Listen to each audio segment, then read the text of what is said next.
Hello, and welcome back to the Author Roundup, a special segment of the Book Connection Show where we meet up and coming indie authors and talk to them about their recently released books.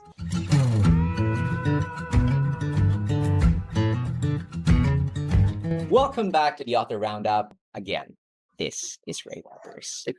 Now, some people are born dog lovers while others discover the joy of canine companionship later in life, sometimes in the most unexpected ways.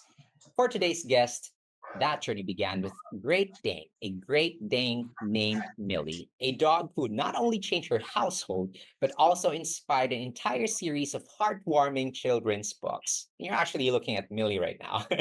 What started as a simple love of storytelling has now grown into the Adventures Dog series, a delightful collection that captures the humor, loyalty, and adventures of the four-legged members of her family. Through her writing, she shares the real-life experiences of her beloved dog, Millie, Annie, and now Storm, inviting young readers and animal lovers alike into a world filled with friendship, mischief, and heartfelt moments.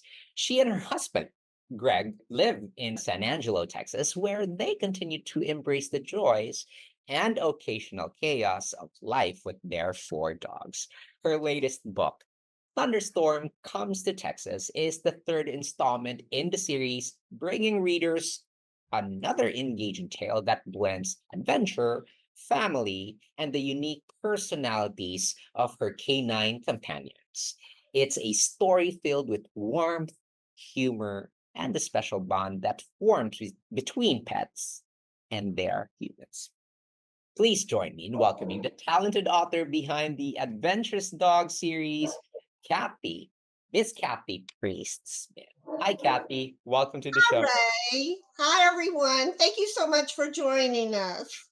Well, thank you so much for saying yes. Congratulations on your third book. Grown like from a single book about Millie, and now we're going to be talking about the sequel, which is Storm, that is. And actually, when I first saw the title, I was like, this is going to be a serious book. It's going to be about maybe a storm in Texas, maybe a snowstorm or thunderstorm. And when I read the summary, I was like, wow, this is light. This is fun.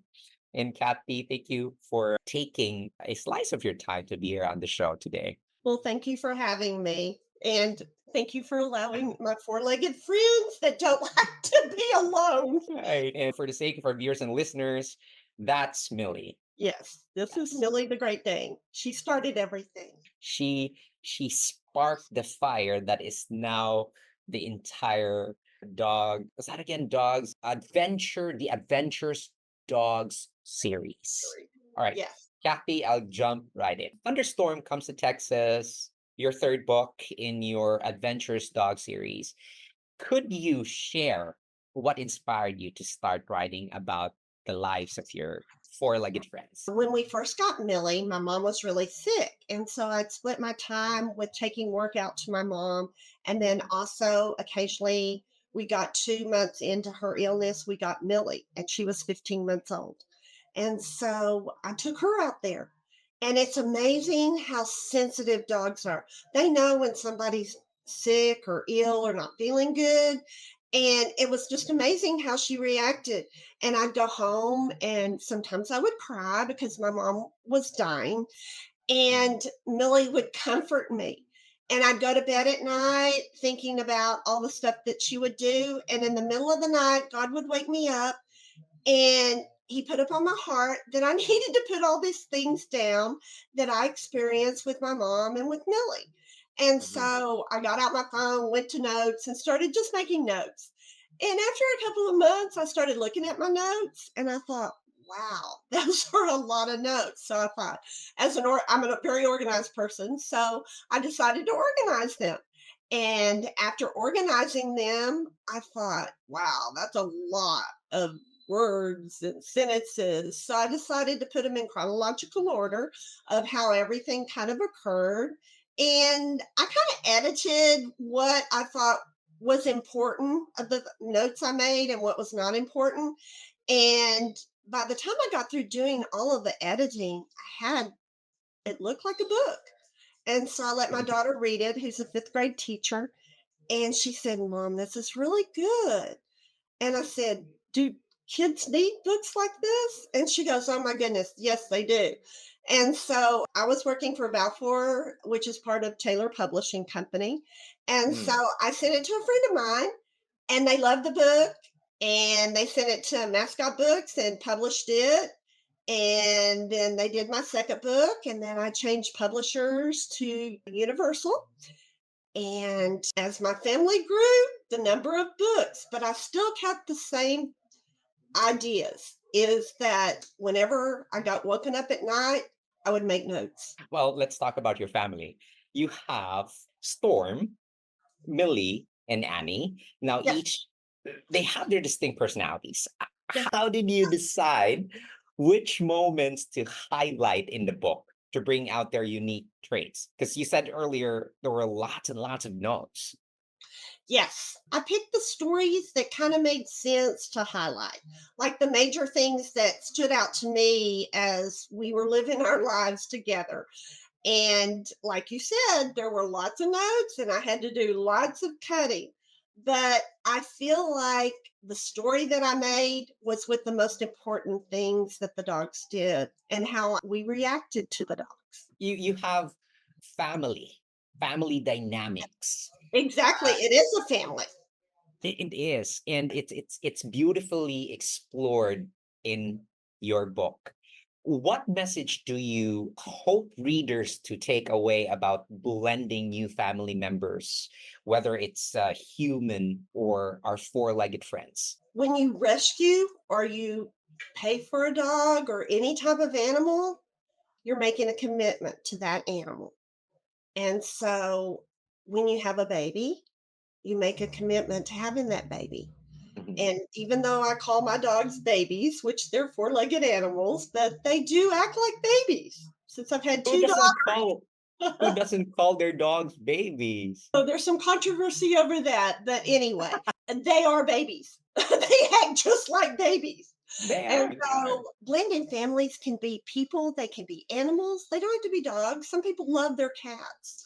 Some people have bunnies. I have a friend that has bunny rabbits. And then I have some that have the long-haired cows. Right. And all of these people, they come together. And what God has given them, they blend it into their family. It's so exciting. It was exciting to see because I wasn't a dog person until I kept my daughter's Great Dane. And when I had to give her back after babysitting after a couple of weeks, I was really upset. So I called Millie's vet and breeders to see if they were going to have a litter. And then I put my name on the list. But Millie got returned. And when I saw her and she knocked my husband down almost, I thought, oh, this is not happening. But it was meant to be. Families have faults, animals have faults, and you take them in and you love them. And you have to be on a rescue. The only thing is, you have to understand them. They have to be on their schedule to be accepting to you. But after they know that they are family, it works really just like any other family. Like you couldn't even tell which one of my dogs are rescued anymore. And there's this so-called animal distribution system that I've been seeing it a lot, hearing it. There's a cat distribution system. Cat picks you, a dog picks you, and what a joy it is to have these friends at home. Dogs have quirky traits, right? And so Storm's love for his red ball, Yes. it's such a fun detail. Are there any real life stories about your dogs that inspired this quirky trait? Well, we actually got him because of that ball. He destroyed a couch, and they posted on Facebook that they were getting rid of Storm. Actually, getting rid of's not a good thing. They wanted to rehome him, which Mm. I use that word a lot. So when we got him, he came with the red ball. So we put the red ball outside. Well, the red ball seems to sneak inside the house. So one time I put it in the sink just like they did because our sink was a little bit higher and he was still able to get it out. Anyway, but since we know that what he's capable of doing with that red ball, we try to be very conscientious to keep it outside. He's got, I wouldn't say a quirky trait. He is so loving and Mm. he uses it with his nose and with his paws. He if he thinks that something's wrong, he'll come up and nose you and try to put his nose underneath your hand so you'll rub him, and Mm. you just know that he's trying to tell you that he's there for you.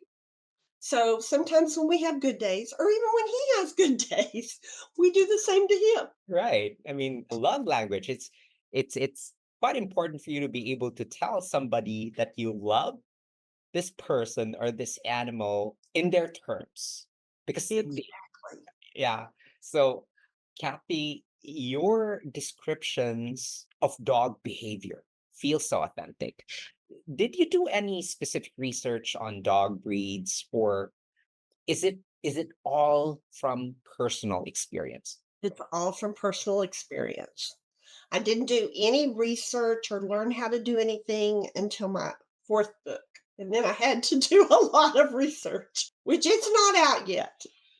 Yeah. So When it's finished. the story is like fun, humorous. Humor plays a big role in your book, especially with Millie and Storm's antics. How important was it for you to balance humor with the more heartfelt moments? Because they made me laugh. That's what started me doing all of this was because they wanted me to laugh. They wanted to be happy.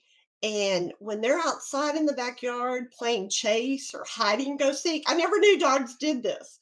And they do it every day. And it is so funny. And then sometimes they try to bring their extracurricular activities inside, which doesn't work as well, but there's still room to hide in house.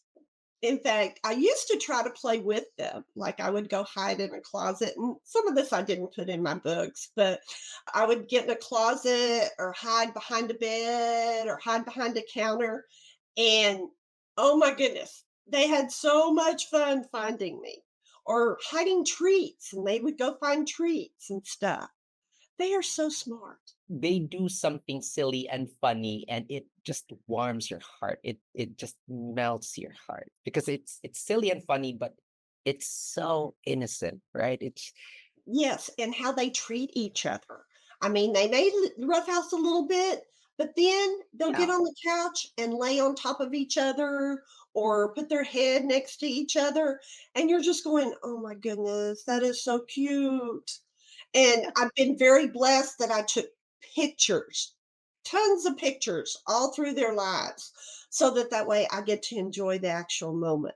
That must be looking back at pictures, it's just there's the sense of nostalgia, but at the same time, it's like those are the days, and you're just glad that you experienced those. Kind of like that. Yes, Kathy, you've shared that Millie and Storm were both rescues. yes. How does their real life journey influence your writing and the stories that you tell? Well, that's part of the story. That's how each of their stories began because I write each book is about each dog. Mm. And so that's their beginning is they had a home, things didn't work out for certain reasons, and we had the privilege of being able to say, "Yes, we want that dog." And I'm glad we did. I mean, Millie was probably the closest to not coming home with us, but she did. Storm, the moment we saw him in Dallas, Texas, or Dallas, Fort Worth, Texas, I looked at him and I thought, oh, having a male dog, oh, that's not going to be a good thing. And I looked at him and oh, he has killer eyes. He just noses you and puts his head underneath your hand to pet him. And he's so different than the other dogs. Totally different. He can be roughhousing, and then he Mm. can be like so super sweet. Storm. When you got Storm, that's already Storm's name. Storm. Thunderstorm. Actually, it's Mountain Thunderstorm, Mountain. but they called him Storm or Stormy, and so we kind of do the same thing. Sometimes he's Storm, and sometimes he's Stormy. All It right, just got depends that. on the day. Okay. The book ends on a cliffhanger, Yeah. hinting at more adventures to come. Can you give us a sneak peek of what's next for this lovable pack? A little bit. I will tell you this: most people that read the book, I've read it to several classes of children.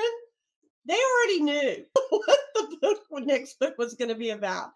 But let's just put it this way: our family continues to grow to this day. I think that's enough of a little peek into our future. You have a big family, and so the story and the fun continues. Your writing captures a strong sense of place, from the Texas landscapes to the dog park scenes. How does your home environment shape your storytelling? The story is my home. It's the outdoors of Texas, it's the dog parks, and anxious for my 10th book, which is going to be the Adventurous Dogs Go RVing. And we have gone to dog parks all over the United States. And that is very exciting because it's opened up my eyes to different terrains and stuff all over the country. But I've always lived in Texas, Mhm. and actually, Annie is the only one that's from Texas, was born and raised in San Angelo. The other two, Millie was in the Metroplex, and then Storm was in Oklahoma. So, West Texas, it gets hot.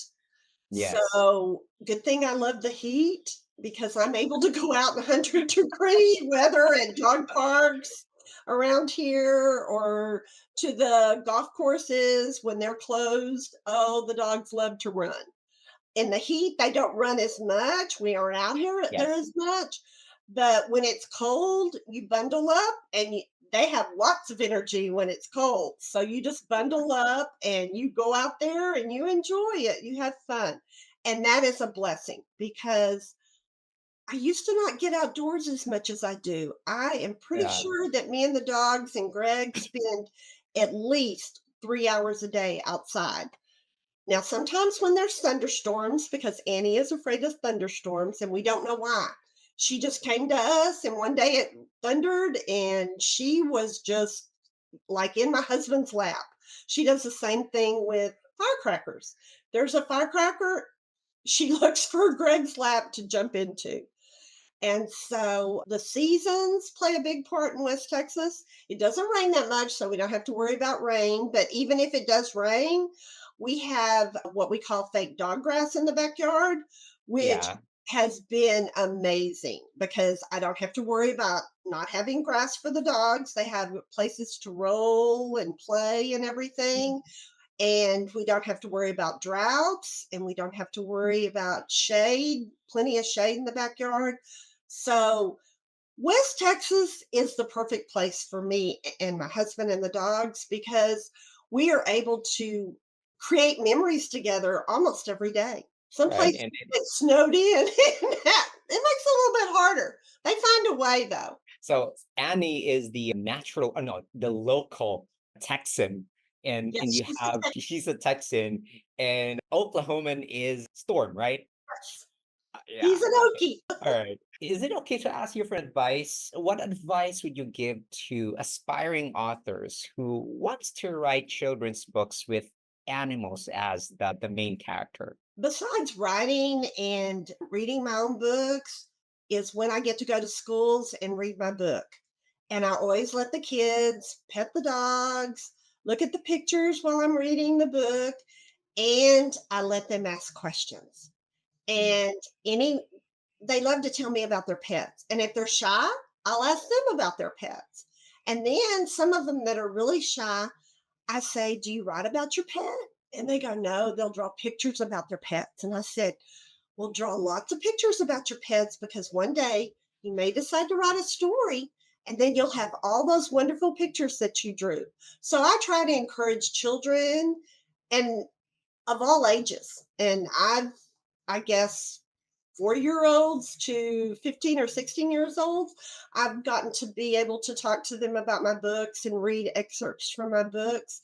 And I encourage every class I talk to because I believe there's a book or at least artwork inside Mhm. every single person. Yes, there's always a story to tell.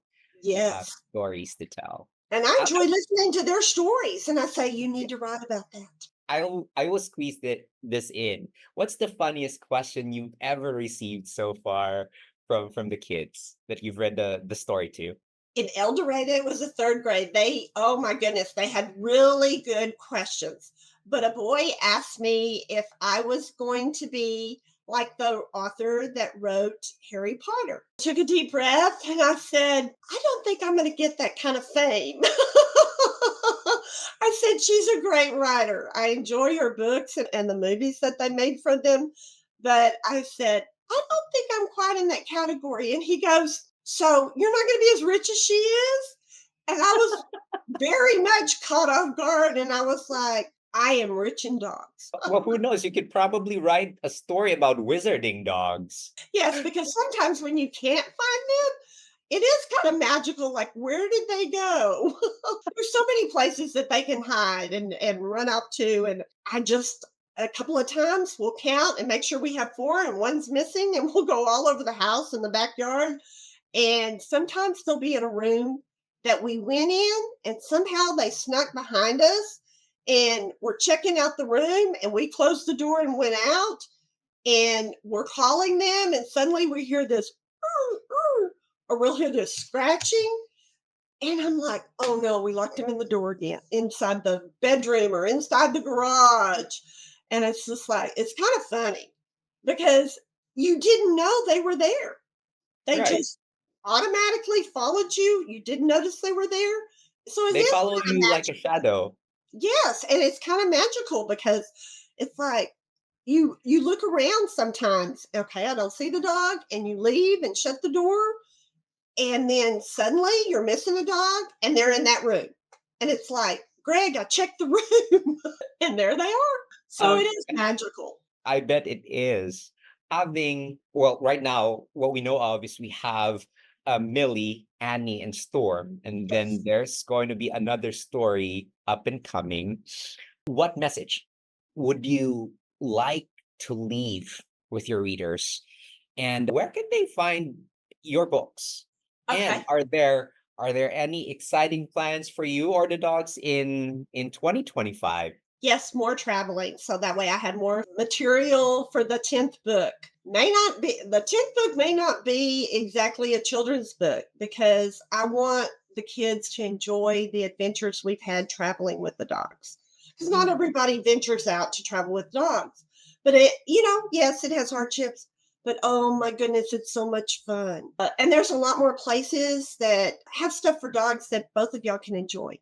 Let's see, the first part of that question, I can went to the back part of the question. What was the first part? Your message? Oh, okay. My message to everyone that reads my book is I encourage people, no matter whether you're a child, a teenager, a parent, a grandparent, I would pick up my books and read them just for pure enjoyment and relationship. Because most people that I talk to and watch people read my book, whether it's a dog or a cat or whatever, most people have a pet and that pet is special. So they can relate to my books. And that means everything to me is I wanted my books to be relatable to people of all ages and to go, oh my goodness, that's just what a German short hair does. Or, yes, that's what a Great Dane does. Or, oh my, I can relate to this book. I want them to laugh, be happy, enjoy. And they can find my book at iUniverse. My other books, Mascot Books, which is now Amplified Publishing out of Dallas area. They have Millie's Great Dane Adventures. Unfortunately, I have every single copy except for about 5 copies, which Lock and Terror Barnes and Noble has in San Antonio, Texas. Otherwise, I have all the copies of Annie's books. They are available in San Angelo, Texas at Eggemeyer's Country Store, Cactus Bookstore, My Vet, Ronnie Hooker, College Hills Veterinarian Hospital, Fancy Pants, and in Menard, Texas, which is to the west of us, Hargroves. And hopefully, with Storm's books coming out, I hope to have it in a lot of Barnes and Nobles. Right? Here's hoping for the best to your dogs, your lovely, lovely family. They're all asleep now. All right. Well, Kathy, thank you so much. It was a pleasure having you on the show today. Thank you so much for discussing your book with us. I had fun. I hope you had fun too. The pleasure was all mine. I had a good time, and the dogs didn't do too bad. Well, Kathy, I also want to go ahead and give a big shout out to our awesome viewers and listeners for joining us for this interview. Stay tuned for more inspiring conversations on the Book Connection Show. I'm Ray Walters. Join me next time as we explore the world of self supported publishing, one indie author at a time.